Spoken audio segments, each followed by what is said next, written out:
What's up, Watch World? Brandon here, the bearded watchman. Hey, why is this dadgum watch so damn good? I can't figure it out. I buy watch after watch after watch, and I keep putting this stinking little Invicta on. I think I don't know. I'm trying to figure it out. I'm trying to love something else on my wrist, but it seems like every stinking time I look at my watch box, I grab this damn watch. So let's go into a little bit more review on this. I've reviewed it once, but I want to show you why it's so damn good. Okay, why is this watch so dang good? You know, guys, I have had this watch a long time, and there was another one that I started with that was a gold. It had a gold bezel. I'm going to I'll find it in a second and show you in the video, but I love the size of it. I love the way that it wore. It was perfect on the wrist. It was comfortable. It kept good time. I just enjoyed the watch, and it was really, really cheap, and I got it, but I didn't wear it as much as I thought I would because of the gold that was on it. But whenever I continue to look at the forums and everything, everybody always posted everything about this original bezel Invicta Pro Diver, and it's the 40 millimeter. I think they make one that's larger than that. I think it's a 42. It's awful. It's too big. It's Invicta. All the Invicta is huge, giant, ugly watches, and I refuse to buy these big, ugly things that look like you're wearing wall clocks on your wrist. I don't like them. So I'm not that big of an Invicta fan until I see this watch. I see what Invicta is capable of. Look, hands down, this is an excellent watch. And it might be an excellent watch because, yes, it does copy almost exactly the Rolex. But look, I've kind of tried to break this down because I've done a review on this before, but I've tried to break it down to figure out why is this such a dang good watch. I mean, literally, I keep this thing on my wrist. I've got 30 or 40 watches, and every day I tend to gravitate towards this one, and it's because I guess first of all what makes this such a good watch is the price. Okay, it's like $80 something online, so under $100 you can get this watch. So let's talk about that. All right, so you can get micro brands, and you can get Seikos, and you can get all this stuff, and you can pay a little bit of money for it, and it's just fine. Let's say San Martin. I got a San Martin the other day that cost me $150, and it's a great watch, great finish. It has the same movement as this. It's a Seiko NH35. I think you can see. Let's see if I can. So you can see the movement. They have a special signed rotor, which is great. So, and some people might not look at the yellow. It's awful. Well, it is what it is. It's $100 watch, or less than $100 watch. I do actually like the bezel that it's metal instead of ceramic, because it goes more back to the old school. When it gets kind of nicked up and stuff, that they do start looking good. But there's nothing wrong with this bezel insert. There's nothing wrong with this bezel insert, and there's nothing wrong with the bezel. Now the Invicta on the side of the watch, Some people hate it. Some people think it's okay. I don't think anybody just absolutely loves this big giant Invicta on the side of the watch. But when you're wearing this watch, you don't see this. Nobody really sees this, especially, if you've got it on the wrist. Um, if you've got a shirt that's, especially long sleeve shirt, it's blocking it anyway. It's not something that people look at and go, oh my God, this is Invicta. I think I get this watch confused with Rolex probably most all the time. Everybody's like, is that a Rolex? And you got to say, no, it's not a Rolex. It's an Invicta.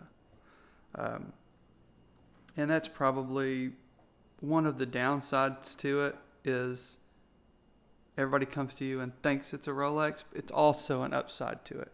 So you've got to think, if one person asks about the watch, there's 50 that you walk by that notice what it is and they don't say anything. Or think they know what it is and don't say anything. So I don't think I would be all freaked out or worried about what other people was thinking about your watch. So that's, if you are buy a Rolex, save up, buy a Rolex. It is what it is, because ultimately the Rolex that is this design Rolex is probably hands down one of the best watches ever built. So, and I'm not saying that this is hands down the best watch ever built. It's not. But it is a recreation of hands down the best watch ever built, in my opinion.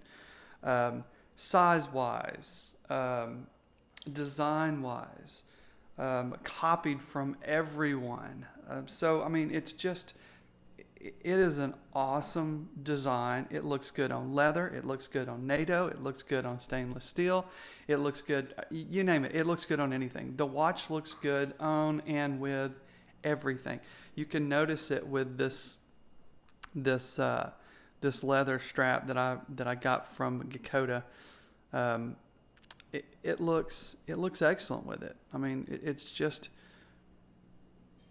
I love it. Like I said, I get microband. I've got multiple microband watches, Seikos, Timexes. I've got some higher end watches like Tissot and Hamilton. Now, a lot of people wouldn't consider them high end, but I consider anything that's pushing the $1,000 mark or over. It's starting to get into high end market. Now, yes, it's a lower end of the high end market, and but I buy so many watches. I'm not going to go out and buy 4 or 5 or 6 or 7 watches that are, $5,000, $10,000. First of all, I can't. Second of all, there's no use to. If you're the person that wants a $5,000, $10,000, $20,000 watch, whatever, just buy one watch. It's going to sit in the case. You're not going to wear it. You're going to wear the ones that are cheaper, and that's very, very common. And I think that's the problem with this watch. Is I know that if I bang it on something, if I hurt it, if I get it wet, whatever I'm doing with it, it's going to take all the abuse I want. And if it gets a scratch or a nick or the crystal shatters or whatever, I'm not going to be just devastated. So that's another reason why I think this is one of the better watches. It looks good. It feels good. It wears good. You can dress it up, dress it down, and you don't have to worry about it because it doesn't cost much of anything. And everybody thinks it costs a whole lot of money. So price is definitely a huge part of this watch and why I think it's probably one of the better watches I have as far as the way I feel, not better watch as far as the way that it runs and the movement and all that stuff. Okay.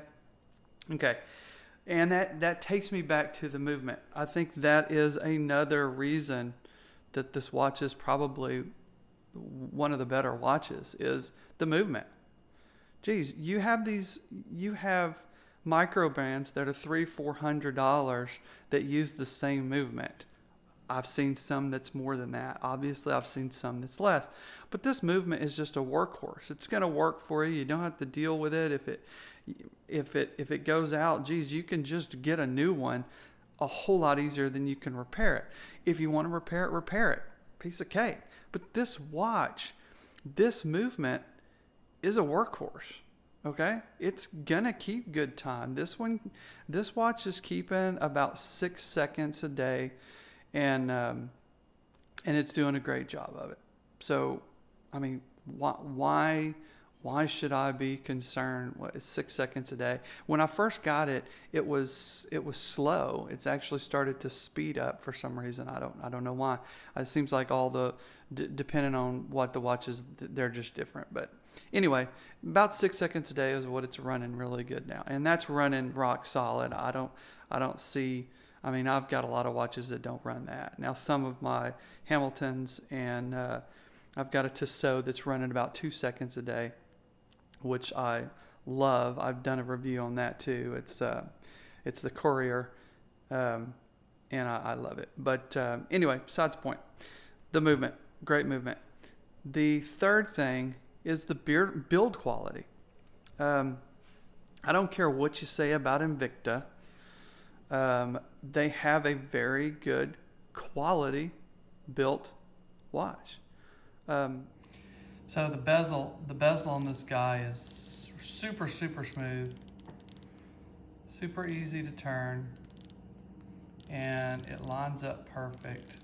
So as far as the movement or the movement of the bezel is excellent, and it lines up perfectly. So, build quality. And it also, they do little things. It's got a signed crown. It's got applied, you can see the applied indices in there. And that second hand, I love that second hand. I think, and the Invicta logo that's raised and applied is really neat. And you can tell that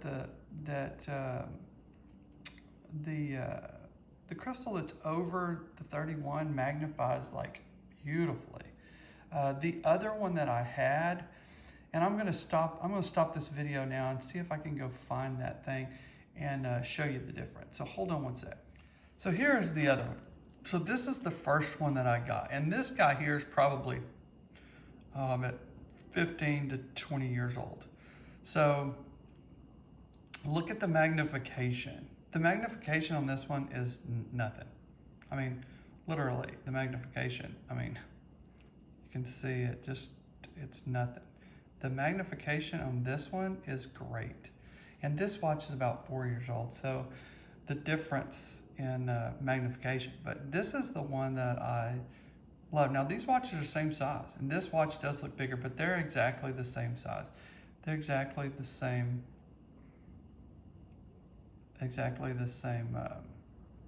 watch case and everything. The big difference is the movement. So you can see the Miyota over here and the Seiko over here. This watch is so much better than this watch. And I paid about the same for this watch, probably a little over $100, but it was a long time ago. So I think they showed like $300 retail. Oh, it's so expensive.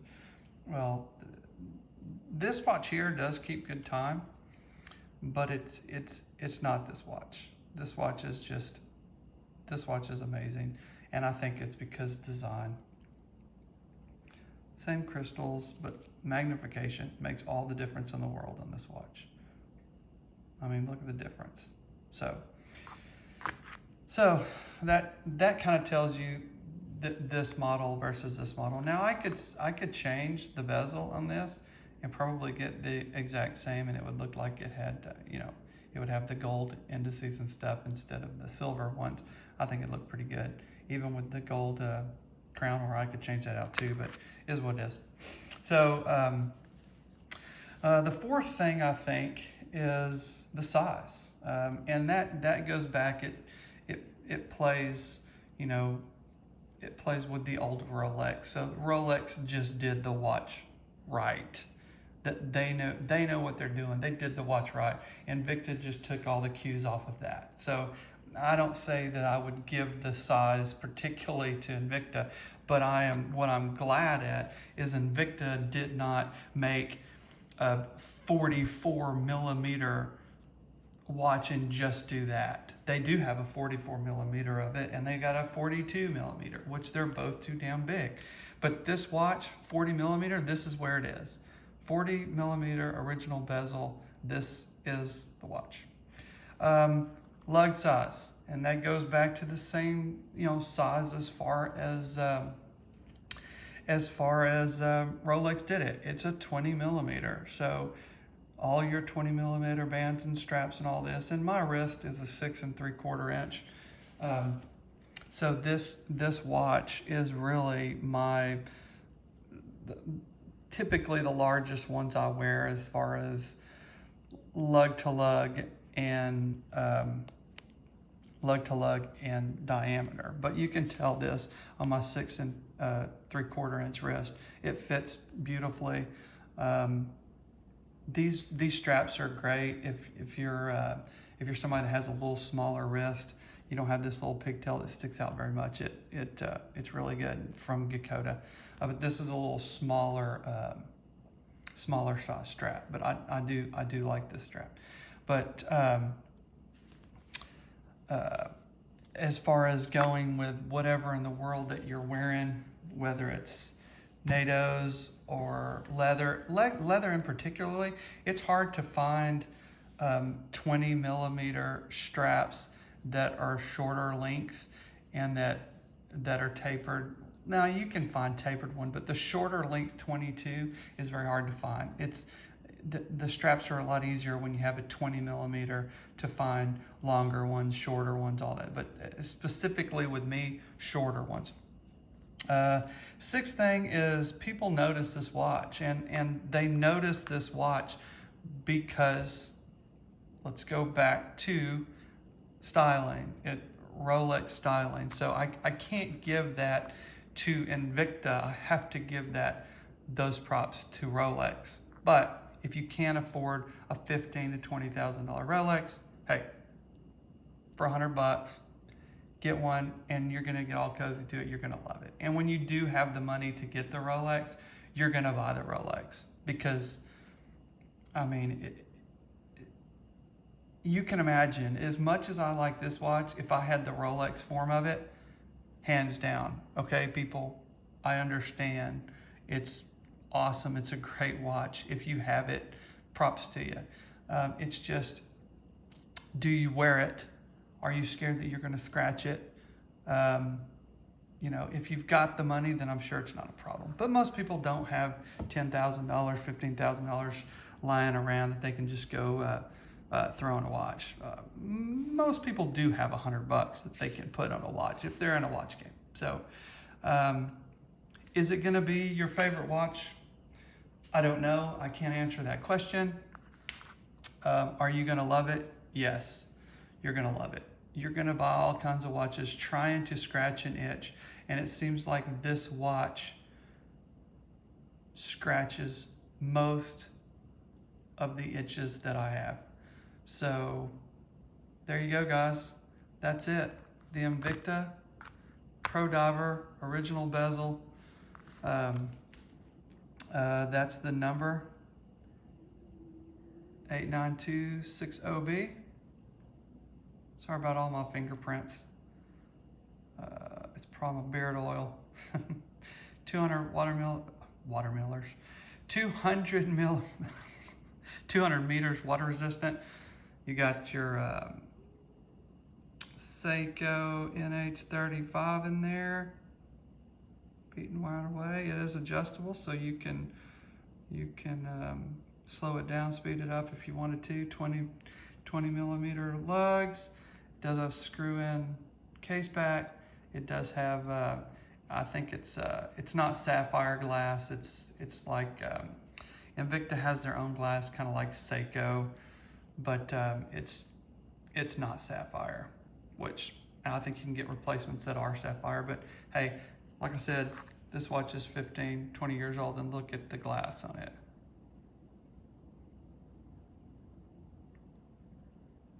Glass is fine, so I wouldn't really even worry about it. If you're worried about scratching the glass, buy 2 watches. because by the time you get a new sapphire glass in here, it's going to cost what the watch cost. So, well, there you go, guys. Thanks. Click like and subscribe. I'm going to try to do a little more videos and stuff. I'm trying to get a little more in detail with it. I mean, I know y'all don't want to see my ugly mug, but thanks for watching, guys.